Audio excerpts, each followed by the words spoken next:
Então vamos agora, meus amigos, estudar o próximo livro Nosso Lar, capítulo 46, nome Sacrifício de Mulher. E ao lado, o assunto que eu selecionei para hoje, relacionado a este capítulo do livro Nosso Lar, capítulo 46, fatalidade. Neste capítulo, a mãe de André Luiz visita o André Luiz de Nosso Lar. Vocês sabem que a mãe do André Luiz, ela vive numa colônia mais avançada do que o Nosso Lar, que é a chamada Alvorada Nova.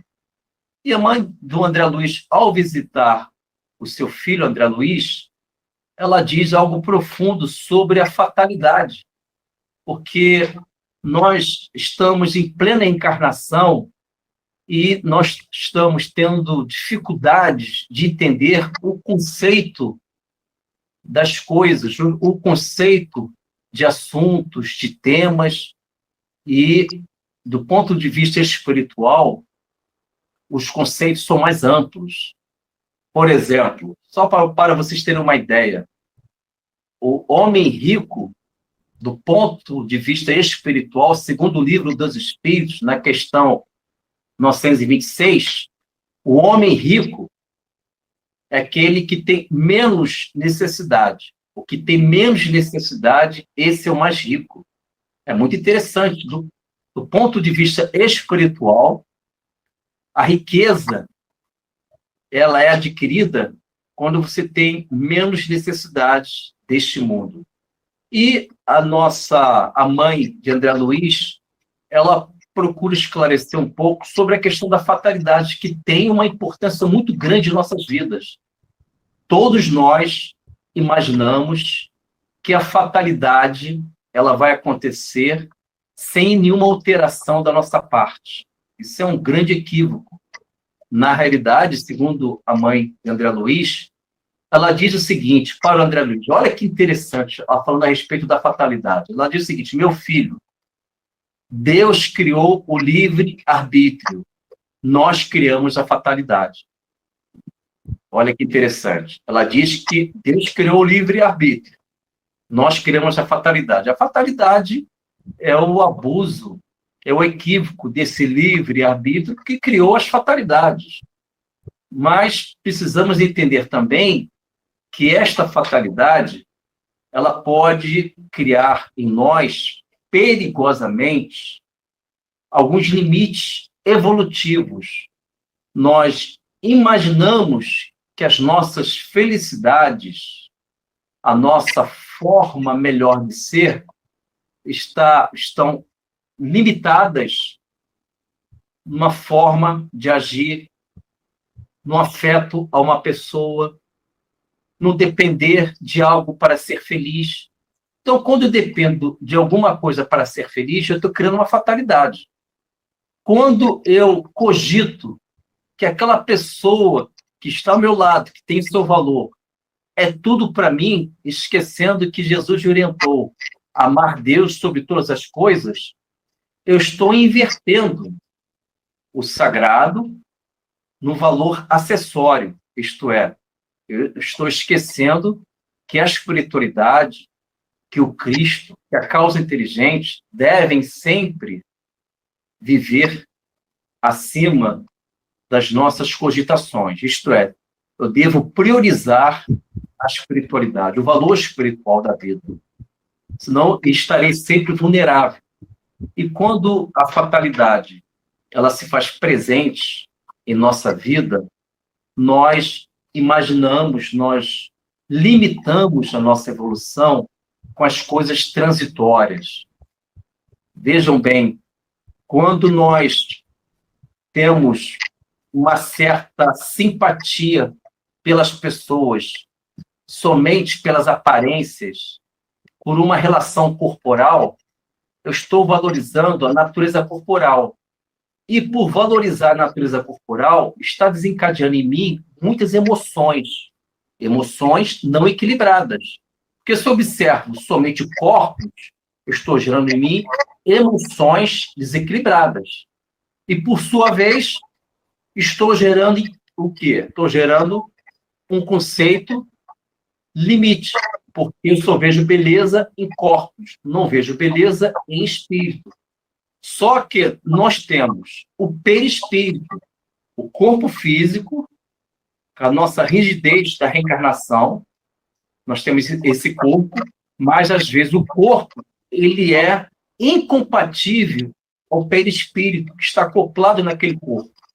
Existem belas pessoas fisicamente dizendo, há uma estética naquele corpo físico, mas o perispírito ele é oposto.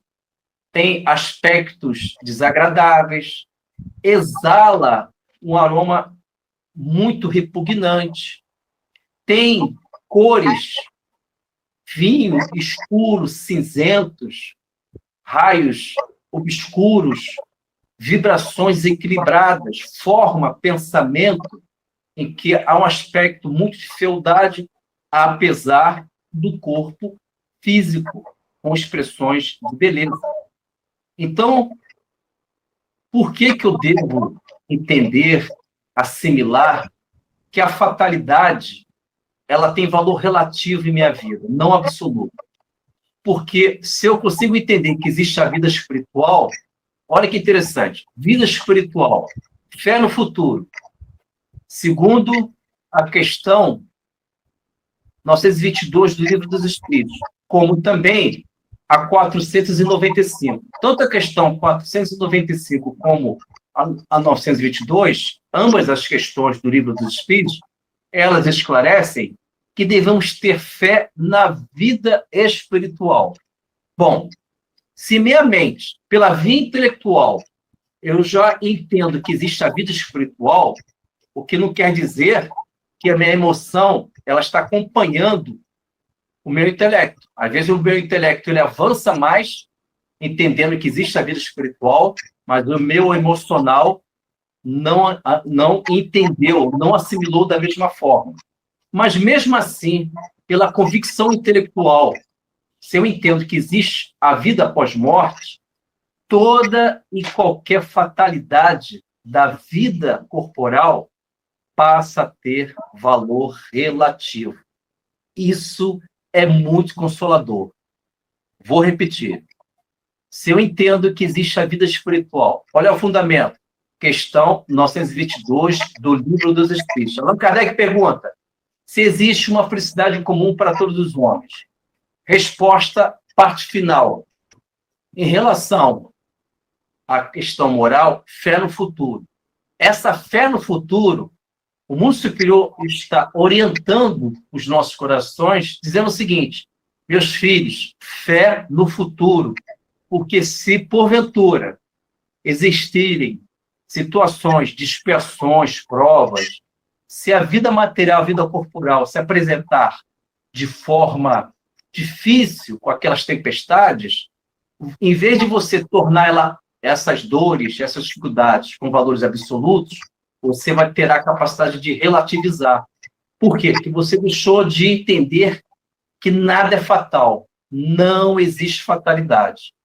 O que é certo é a nossa eternidade. Então, amigos, quando a mãe de André Luiz diz que a fatalidade é uma criação nossa, nós criamos esta fatalidade e precisamos superar, porque, na verdade, esta fatalidade ela não existe. Se você tem um obstáculo a superar, não é fatal que você venha cair nesse abismo. Não há fatalidade que você venha cair neste abismo, porque só depende de você. Você pode superar tais obstáculos seguindo a orientação do Evangelho do Senhor Jesus. Você sabe que Jesus falou algo profundo para o Nicodemos, justamente... Opa, tem uma mãozinha levantada, é Norma, né? Norma, fica à vontade. Oi, querido, você falou referência em duas questões, eu anotei a 922, não anotei a outra, você pode repetir? A outra é 495. Obrigada. Tá ótimo. Então, obrigada, Norma. Eu ia perguntar, você já perguntou por mim. Eu peguei o livro aqui, eu falei, e agora perdi o número da questão. A 495 fala a respeito dos protetores, em que existem dois espíritos que assinam a 495, Santo Agostinho e São Vicente de Paulo. em que eles explicam que os protetores eles podem orientar as nossas vidas, e há uma voz interna que pode nos orientar. A 495. A 922 menciona a respeito dos pressupostos da doutrina espírita, né? Mas a Amândia de Luiz, ao dizer que Deus criou o livre-arbítrio, nós criamos a fatalidade. A fatalidade, ela deve se desfazer como um conceito fatal, absoluto. Nós não podemos aceitar a fatalidade como valor absoluto. Esse é um perigo em nossos conceitos. Se em nossa mentalidade nós acreditamos nesta ideia infeliz que a fatalidade tem valor absoluto, nós iremos viver, certamente, algumas incertezas. Vocês sabem que o suicida, por exemplo, ele acreditou na ideia, e esta ideia se tornou algo fatal, que a morte cessa com o organismo físico. Olha só que loucura. Os suicidas, a maior parte deles, acreditam que uma vez morrendo, cessam as vidas do organismo físico. E este tipo de pensamento, eles acreditam com um valor absoluto. Só que, segundo o livro Memórias de um Suicida, da Ivone Amaral Pereira, ela esclarece que o irmão Camilo Cândido Botelho, ele é o protagonista desta obra, é o autor português, Camilo Castelo Branco, em que, lamentavelmente, no século XIX, ele soube que iria ficar cego, ouvindo o diálogo da esposa dele conversando com o médico, ele só ouviu o médico dizer o seguinte: a cegueira é irreversível. Ele pega, aos 60 anos, ele adquiriu a cegueira, ele pega o revólver e dá um tiro no crânio. Ao desencarnar como suicida, ele se vê nos vales dos suicidas. E ele deu um tiro na região próximo do ouvido. E está sempre saindo sangue dessa região. E, infelizmente, ele deixou o mundo nessas condições. Foi amparado pela Colônia Maria de Nazaré, que ampara os suicidas, e ele recomeçou a caminhada dele. Mas por que o Camilo Cândido Botelho tomou este impulso de cessar sua vida pelo suicídio? Porque ele deu um valor conceitual do suicídio como uma solução, isto é, uma falsa solução. Ele deu um valor, ao cessar a vida, um valor absoluto. A doutrina espírita, ela nos oferece esse relativismo dessas fatalidades do mundo transitório. Olha que coisa curiosa. Como é que pode um mundo transitório ter fatalidade? Percebem? O mundo transitório não pode ter fatalidade, porque é transitório. Então, diante disso, meus amigos, procuram relativizar suas dores, suas inquietações, tenham a certeza que nenhuma madrugada ela é permanente, porque, de forma inevitável, o amanhecer ele vai se fazer presente.